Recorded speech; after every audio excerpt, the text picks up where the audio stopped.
Good evening. This is Uncle Yab, and we're gabbing with Yab. And today we're talking about mental health, and that's going to be our topic today.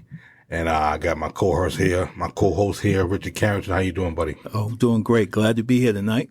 Right. So we skipped a couple of days, so now we got to get back into the groove. Oh yeah. I've been doing some things, trying to figure some things out video wise, and like I told you guys, I will be coming with videos soon. So just bear with me, and let's just jump into it with this mental health thing. As far as I know about mental health, man, I can rattle off a few things like schizophrenia and what's the other thing? Bipolar and things like that. And I know an individual does have. I don't know if this individual has bipolar, but he struggles with a few things as far as anxiety and stuff like that. Yes. And a lot of times what that is just anxiety, just having trouble getting up, sometimes having trouble going to work, having trouble sleeping, having trouble dealing with others, hating to be around big crowds and things like that. And a lot of people struggle with that. And I didn't know that mental health was a big thing, but in the profession that we work in, we see that often. Yeah. What do you have to say about that? Well, I mean, mental health is a big issue, and it's an issue that's often been avoided or ignored, especially in the Black community. We have sometimes we got relatives, and they have some strange ways, and we just say, "Oh, that's my crazy Uncle Johnny." Exactly. But the reality is that he probably had some type of mental illness that was undiagnosed or could have been diagnosed and not treated with medicine. That's true. A lot of times people are walking around with like PTSD.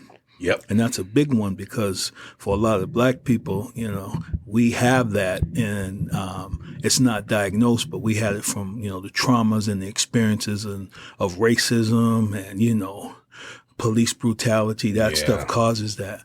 I know I've heard about, I'm sorry, I didn't cut you off. No, but I know I've heard PTSD from being in the military, and the guys contract that from being overseas and stuff like that. Absolutely. But I never thought that would be something that would happen without having any military service. Right. And see, that's the thing. It's like, I got some family members that, served like you did. And one of them served in, it was in Iraq, Desert Storm, and he was on the front lines, and something happens to you when you're fighting and you're killing people and you're seeing your brothers, servicemen be killed. That does something to you. You don't just walk home and just start off, pick up back where you left off. Get on that type of stuff. That stuff is prevalent, right? So that stuff happens, but and not even so much like when we were talking about as far as like being racism and stuff like that. Those experiences are traumatic. We may not, people may not acknowledge it like that, but they're traumatic. When you've been, say, you've been targeted unfairly. Gotcha. Or you've been, fired because of something that had nothing to do with you. I get you. Those are traumatic issues, and they can, bring up things and kick off things in your life, because a lot of times they say, we think of trauma. So, hey, I got beat up. Right. And, so now I'm afraid of this. But sometimes those words and those deeds that are done to you are, more powerful and cause more mental health issues, Right. And, I never thought about it like that, Rich, but I'm glad you put it in that perspective because a lot of other people wouldn't have thought that way too. But it makes sense. It makes sense if you're dealing with something and something that you've been dealing with for a while, and that's something that's maybe a deep-seated issue. Yes. And somebody brings it to the forefront, and it's something that you're not dealing with. That's a form of a mental issue, right? Yeah. Right? And it's rough out here. But my thing is this: I always wondered why they closed down these mental hospitals, or they stopped caring about the people that have mental issues. And that was my big pet peeve because, when you have these political issues and these people running for office and stuff like that, that's one thing that you don't hear.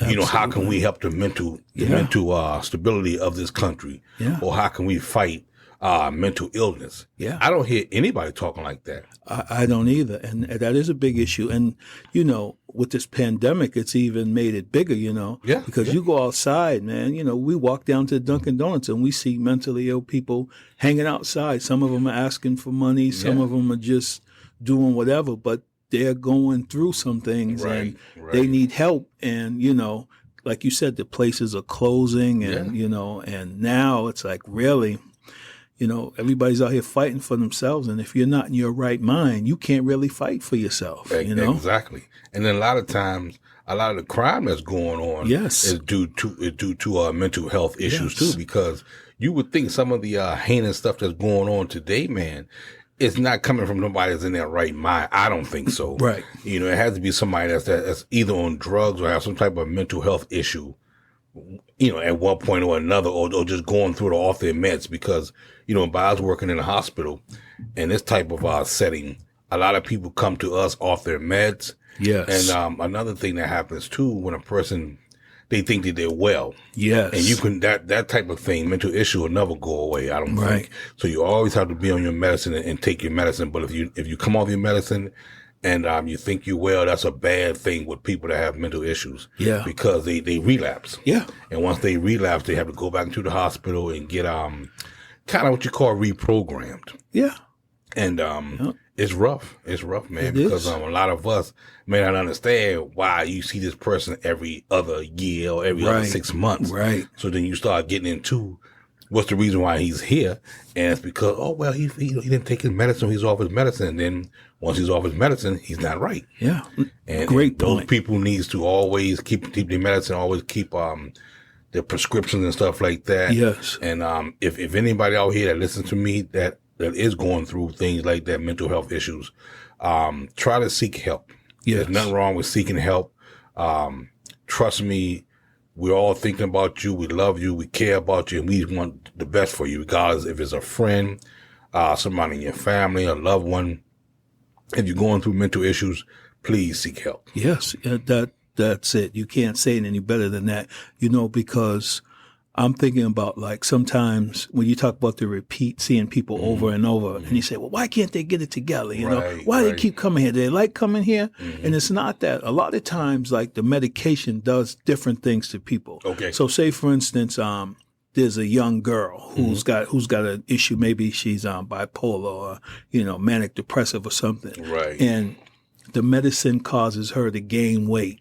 And not feel a certain way. I get you. So then she'll say, well, I'm not taking this because I want to keep this figure I got or whatever. You know what I'm saying? I understand. And you know, a lot of times we don't understand. And then you might see a guy and you say, well, you know, what happened? You say, well, man, I gained 50 pounds on that medication. And, you know, I didn't feel like myself. Gotcha. And so it's because sometimes, you know, I'll do it, you know, by accident or not thinking and say, you know, like, and not so much judging someone, but saying, you know, man, you was just here, you know, because, you know, we, you know, deal with these issues. Man, you was just here 2 weeks ago with the same story, you know? And like you said, not, you know, meaning anything by it, but it's a thing that we don't understand. Yes. You know? Yes. And so it's something that we all need to pay more attention to. And like you said, these presidents need to be president and the ones running for office, they need to talk more about it because, you know, we're in some tough times now, and we're going to see more people with mental health issues and people that have mental health issues as a result of this pandemic. So they may have had some, but this just kicked it in more. Exactly. And some who lost their job, who lost, you know, may have lost loved ones. You're right. And now, you know, they're dealing with anxiety on a whole nother level, especially, you know, people that may be, you know, prone to feel a certain way or have some anxiety that they just live with and manage.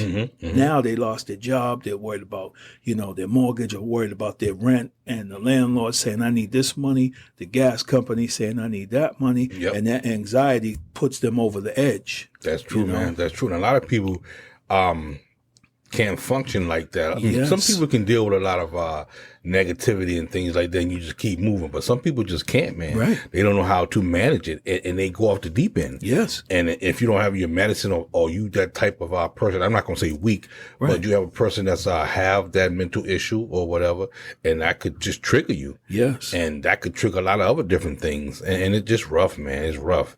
And like I said, for people that don't have or not dealing with it, they're blessed. Yeah. Because a mind is a terrible thing to waste. And it's a like a light switch away from being sane to insane. It is. You know, and it's one bad choice too. You know, That's true. Sometimes, you know, I'll see young people coming in, you know, and they messed around and smoked something in college, Yep. you know, some cake too, or some weed that they didn't know was laced with something. Exactly. And then they go into these psychosis and these things. And now, you know, you just think about it, you know, when we were younger, you know, Yeah. Oh, we yeah. dibbled a little bit, dibbled Exactly. and dabbled, and not so much Exactly. even in older days. Right, right, You know, right. but you imagine being someone and you smoke something one night out, hanging out with your friends, and then you're in the hospital the next day, Yep. and then you had a psychotic episode, and you know, That's people, true. and then your family's like, well, what's going on? You know, Yeah. he was never like this. So you never know. Like you said, it's one instance away. Anything can happen. You know, right. that's why we don't sit in judgment about people. Exactly. And that's why we're trying to support them and tell them that, you know,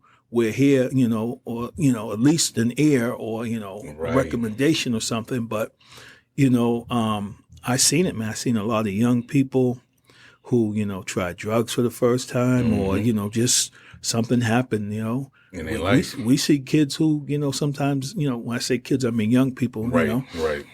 who had, you know, failed 3 classes, never failed before. You know, in high school, they were great, went to college. First semester, they failed 3 classes just and it can't kicked take in something, you know. There's a lot of people on edge. you Yeah, know, you're right. You're right, man. and we come in contact with them every day. Yep, day to day, You know? day to day thing. And like, sometimes we work with people, you know, and we're saying, you know, why is this guy always doing this, or why is this guy always so upset, or why does he get upset when I leave the microwave door open or whatever? Right, you know, right. there could be obsessive compulsive. There's all kinds of mental issues and things people dealing with that we don't know about. So we have to be mindful of people's behaviors, you know. You're right, Rich. You're right. And like you said, it's all kind of you know, they got all kind of names for different things Yes. that we don't even know about. Right. But you have to be diagnosed. Yes. And once you get diagnosed, you can find out, oh, this person has this, or this person suffers from that. Right. And getting back to what you just said before, as far as the drugs play a big part in it. Yes. Because, you know, if you are a mental health patient and you're doing drugs, that make it 100 times worse. Yes, Because yes. now you have a person that's has a mental health issue. On top of that, he's high on drugs. Right. That's like an atomic bomb. Yeah, absolutely. And you just don't know what might happen. Right.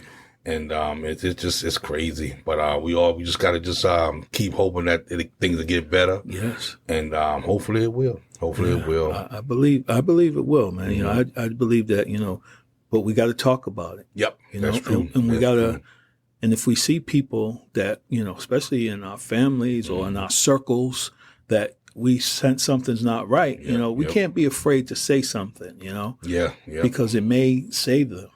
That's true. And a lot of people don't want to talk about it. Yeah. But sometimes it's good to talk about it. That's why I call having a supporting cast. Yes. And a lot of people don't have that support. Right. But it's good to get somebody so you can be able to talk about it and say, hey, this is what I'm going through. Right. This is where I feel. Right. I think I need to see a doctor. Right. Or, you know, can you help me get through this because I can't do it by myself. And it's our job not to make them feel ashamed Right. or weak, you know, because asking for point. help is strength, you know. You're right. That's a good because point. a lot of times it's looked at as weakness. Oh man, you know what you going to therapy for, man? Yeah, Just man yeah. up, you know. Exactly. And But it's not always like that. You're you right. know? It's hard. It's hard. It's easier said than done. Yes. You know, and it's all over the place, man. You look on the TV and like you said, you see people walking down the street. You can see people on the T, on the buses. Yeah. You can see people in the store. You're like, man, that person not quite right. Yeah. But Yeah. you know, once again, that person could be off his medicine. Yeah. You know, and it's a rough situation. Yeah, man. But I like that good conversation there, Rich. That was awesome. And once again, if anybody's dealing with mental health, please get some type of help. Yes, please. Whether it's a doctor or, you know, some type of organization that you can go and talk to and say, hey, I've been feeling this way, I've been feeling that way. And sometimes it can even run in your family. Yes, Run in your family. it does. And, It absolutely does. That's a thing that you can't help. It's just, you know, genetic. Yes, absolutely. And please seek help. You know, whether just you going, talking to somebody or just checking yourself in, saying, hey, I'm not quite right. If you did drugs, be honest with them. Hey, I had a little something that I don't think I could handle and it threw me for a loop, so on and so forth. And just take care of yourself, because we all, you know, we got to help each other. Each one teach one. Yes. Amen. Well, all right. So we're going to wrap this up, Rich. And this was another one. And once again, this is Uncle Yab, and you have my buddy Rich Carrington, and we're gabbing with Yab. See you next time. Good night. Good night.